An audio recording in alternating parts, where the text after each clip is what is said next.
Amigos, no cabe duda que vivimos en un ambiente muy competitivo, no solamente en materia de negocios, sino también en el ámbito de la alta dirección. Por eso las firmas cazatalentos están muy ávidas y muy atentas de detectar precisamente cuáles son las principales ventajas comparativas de los ejecutivos hoy en día. Vamos a charlar precisamente de este tema. Esta noche tengo el gusto de que me acompañe Eduardo Taylor. Él es socio director de la firma de buscatalentos City Partner. Eduardo, muy buenas noches. ¿Cómo estás? Buenas noches, Darío. ¿Cómo estás? ¿Qué tal? ¿Qué es esto de las competencias emocionales? Entiendo por lo que leo, es una habilidad y es una precisamente de estos valores o de ventajas comparativas que tienen determinados individuos, ¿no? Fíjate que inteligencia emocional, como bien lo definió el señor Goleman, que es el gurú acerca de la cuestión de la inteligencia emocional, así lo denominó él. Son aquellas características que los ejecutivos tienen que tener para poder ser mucho más exitosos sin tomar en cuenta su educación, su experiencia, su exposure y su tenure en las compañías. Son aquellas cosas que realmente los hacen diferentes. Son aquellas cosas por las cuales los ejecutivos, directores generales y directores que reportan a directores generales hacen la diferencia. Pero en esencia, ¿qué es? ¿Qué es ese valor? ¿Qué es esa llamada competencia emocional que diferencia a un individuo de otro? A lo mejor has oído hablar de temas como empuje, has oído hablar de temas de energía, has oído hablar de temas de tolerancia a la ambigüedad, has oído hablar sobre temas de empatía, has oído hablar de temas de cuestión de energía. Todas estas cuestiones son aquellas características en las cuales un ejecutivo despunta o no. ¿Y qué tanto tienen estas cualidades los ejecutivos mexicanos? Los ejecutivos mexicanos, así como cualquier otro ejecutivo del mundo, las tienen. Es importante que sepas que el 90% de los casos por los cuales un ejecutivo falla son por inteligencias emocionales. No es porque no conozcan su producto, no es porque no conozcan su mercado, no es porque sepan a dónde van a expandirse, no es porque no sepan este tipo de cosas que yo le llamo skills. Son las cuestiones que son conocimientos, que son fácilmente aprendidas, son fácilmente cosas que puedes aprender. Cuando un ejecutivo llega a un nivel de director general, tiene que empezarse a preocupar más por hacer networking, por saber con quién se va a juntar, saber qué escuchar y qué no escuchar, saber cómo hacer puentes con la gente correcta, saber con qué políticos juntarse, con cuáles no. Y eso tiene que ver con las competencias emocionales. Te has dado cuenta a lo mejor en el mundo ejecutivo en el que vivimos que pasan cosas muy extrañas en los ejecutivos.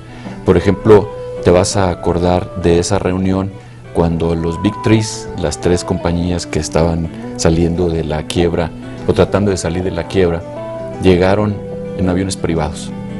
¿Te acuerdas de esa situación? Evidentemente fue una típica cuestión de falta de competencias emocionales, de inteligencia emocional. Estás yendo a pedir el rescate de la industria automotriz en Estados Unidos y llegas en un avión privado a pedir $200 billones para hacerlo. Normalmente los ejecutivos van desarrollando estas competencias emocionales. Algo que he peleado yo mucho es que no los enseñan en las universidades, o a lo mejor no en el énfasis que deberían de ser, porque es el gran diferenciador. Es lo que te iba a decir, son finalmente cualidades humanas que uno las tiene, sí, y que muchas veces a lo mejor ni siquiera sabe que las tiene. ¿Cómo desarrollarlas? ¿Cómo estimularlas? El primer paso para esto es el que el ejecutivo se conozca. Recuerdo el caso de un director general de una empresa de licores que conocemos muy bien tú y yo aquí en México, donde a mí me tocó traerlo a ese ejecutivo de Oriente. Estaba el ejecutivo trabajando para una compañía de yogurts que tú y yo conocemos muy bien, la número 1 en el mundo, y lo trajimos a manejar una de las compañías de licores importantes de una bebida que se fabrica por allá, por Jalisco. El señor tenía 20 años trabajando en una empresa institucional donde los procesos eran perfectamente establecidos, donde los indicadores eran correctos, y llegó a trabajar con una persona que era un dueño. La cuestión fue cuando el dueño le pidió su agenda para saber qué iba a hacer. Y el ejecutivo ganaba más de $1 millón. El ejecutivo, dentro de su ego, le dijo: oye, pues yo tengo aquí para que hacerte ganar dinero. Y empezó una guerra de poder que tú sabes dónde termina, donde el dueño tiene la razón, como quiera que sea. Eso es inteligencia emocional, esos son los rasgos de inteligencia emocional. ¿Se puede desarrollar? Sí, pero lo primero que tienes que hacer es conocerte.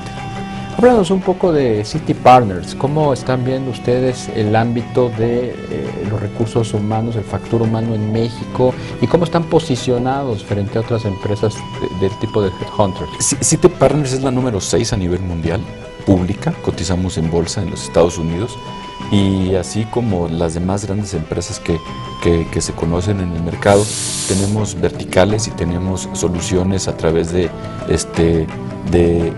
prácticas. En México tenemos la práctica industrial, en México tenemos la práctica de productos de consumo, tenemos la práctica algo de telecomunicaciones y tenemos la práctica de farmacéuticas. A nivel mundial tenemos todas las prácticas, tenemos servicios financieros, tenemos también boards y tenemos práctica de CEOs en el nivel mundial. ¿Qué estamos viendo para México? México va a entrar en una dinámica muy interesante en los siguientes días después de las reformas secundarias. Un tema muy importante es cómo vengan esas reformas secundarias y qué tanto le permitan a las compañías venir a invertir tranquilamente, sobre todo en el Estado de Derecho que se necesita para que vengan a invertir. Eso va a disparar tres cosas: va a disparar una cantidad importante de inversiones en energía, que tiene que ver con oil and gas y que tiene que ver con la generación de electricidad, va a tener que ver en servicios financieros y va a tener que ver en otras industrias que serán cascadeadas por estas. Vamos a enfrentarnos a una problemática importante. Falta de recursos. No tenemos recurso humano calificado para la cual estas empresas van a venir a contratar. Claro, el sector energético ha sido históricamente una industria cerrada, estatal, monopólica, que ha dejado de lado el desarrollo de cuadros, y este es el problema que tiene Pemex ahorita, no tiene ingenieros. El año del 2007-2008, en la firma donde yo trabajaba anteriormente, platicamos con Jesús Reyes Heroles para poder hacer una sustitución de mandos intermedios y traer ejecutivos que estuvieran trabajando en otras partes para poder incorporarlos aquí. Pero era una problemática traerlos porque había sindicatos y había escalafones y había todas esas cuestiones. ¿Qué es lo que van a enfrentar Schlumberger? ¿Qué va a enfrentar Exxon? ¿Qué va a enfrentar Repsol? ¿Qué va a enfrentar cualquier empresa que venga a invertir a México? La situación de una lack of talent. No hay talento en México. Sí lo hay, pero trabajan para Pemex. ¿Cómo lo haces para sacarlos de Pemex? Y cuando tú haces proyectos, que nos ha tocado hacer proyectos para estas empresas multinacionales, me dicen: sí, pero no necesitamos el tipo de perfil de Pemex, necesitamos que tengan otro tipo de actitudes y aptitudes. Finalmente, ¿qué auguras tú que vaya a suceder en ese gap de recursos humanos que existe? Vamos a tener que importar. Vamos a importar venezolanos, vamos a importar colombianos, vamos a importar rusos, vamos a importar el talento de donde esté. Que eso es lo que pasa normalmente cuando las economías se abren. Me acuerdo cuando yo estaba en el TEC de Monterrey en 1985, graduándome de licenciado en Administración de Empresas, había compañeros que tomaron la locura de ir a trabajar a Schlumberger. ¿Por qué? Porque en Nigeria estaban abriendo los campos petroleros. Y entonces tenía amigos que a los 21 años, 22 años se fueron a trabajar a Schlumberger y conocer el mundo, así como lo de la Navy, See the World. Entonces se fueron a conocer el mundo. Es lo mismo que va a pasar en México. Ahora van a haber venezolanos, va a haber colombianos, va a haber peruanos, va a haber argentinos, va a haber inclusive americanos. Pues interesante este escenario que planteas.